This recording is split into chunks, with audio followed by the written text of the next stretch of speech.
বিসমিল্লাহির রহমানির রহিম। আমাদের বিন গ্রামের ঐতিহ্যবাহী কিছু বটগাছ ছিল, যেগুলো প্রায় বিলুপ্তির পথে।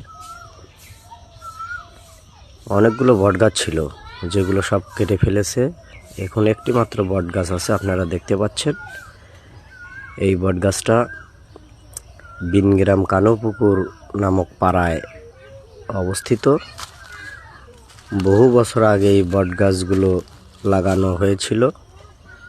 আমাদের মুরব্বীরা এই বটগাছ লাগিয়েছিলেন। তার ভিতরে সব বটগাছই প্রায় কেটে ফেলেছে। এই একটা বটগাছই এখন আমাদের মাঝে দৃশ্যমান হয়ে গ্রামের ঐতিহ্য বহন করে আসছে। ধন্যবাদ সবাইকে।